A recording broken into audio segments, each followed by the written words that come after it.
So this is a physical game, and this is a digital game. What's the difference? Today I'm going to explain why I prefer physical games over digital games. Oh yes, I did get a haircut, thanks for asking. So as gaming and the internet evolved, it became more normal for consoles to have like an eShop or some kind of internet-based shopping that you can download the games instead of having to go out to a physical store and buy something from there or order online. And it can be really convenient at times, but for me personally, just getting a physical game feels like you own the game. It's like you went out to the store and had to get the game, picked it up personally, and digital game seems like, oh yeah, you sit on the couch in your underwear and you pick out the game that you want. So it's like good, and usually I get digital games if I have like a PlayStation gift card.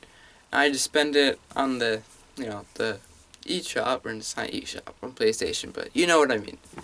So, but usually we get like a GameStop gift card, well, I'll buy a game. So, and I just prefer having physical games because I just really like collecting games, and having just like seeing this whole big collection of physical games lined up in a row, it's pretty satisfying watching it grow.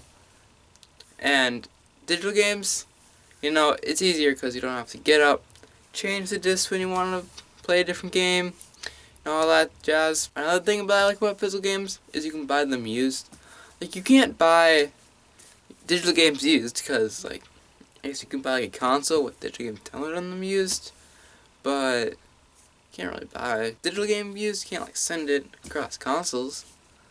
So usually you can get used games cheaper, and usually they're perfect condition, fine.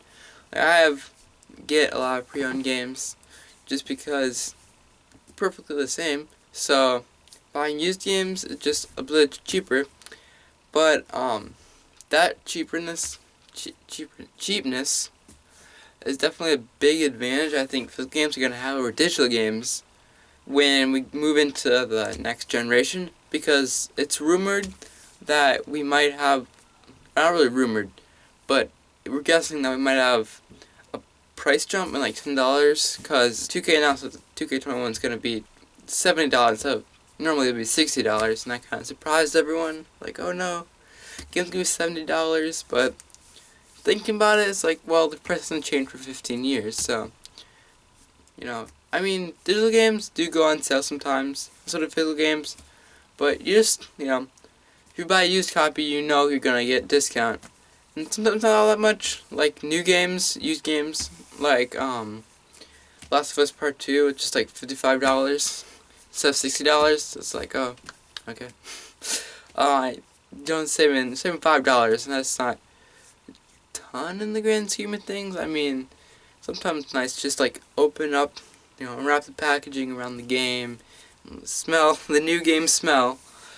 Crack it open on the way home, look at the manual. So, read the back. It's all that like little stuff that just make video games, I think, a lot better. Because it's not really like, oh, they're better because it has more content or whatever. I think it's more of a preference thing. And why I prefer it, it's just like, I don't know, kind of feels like I have this connection to the game because I'm holding it and like I picked it out. Out of a whole bunch of the games, I picked that one out. Digital games, it's like, oh, well, just this like a computer gave me the files to download onto my system. I will give digital games this: the convenience of just walking away, letting the system do whatever it wants, whatever it needs to do. It's pretty great.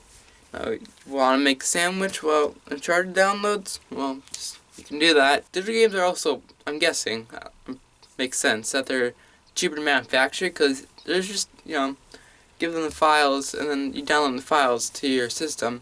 Well, as a physical game, it costs like plastic. We have to pay for the plastic. You're limited by the disc of the cartridge, in Switch's case, that it's on, which usually you don't go over that capacity, except with the Switch. The Witcher 3 fits on a single cartridge. Oh yeah, I keep pointing over here since the Switch is over here. But yeah, so that's kind of something that I think a reason that physical games are way more, not way more, but a little more costly to manufacture than digital games is something that I probably think that moving forward, more manufacturers, people are gonna start not not producing games. I don't know if like, you know, Nintendo, pays for the production of the cartridges and the plastic cases, or if it's the developer themselves. But either way, somebody's gonna have to pay for them, and it's more money that you technically don't need to spend. And there are some great digital-only games.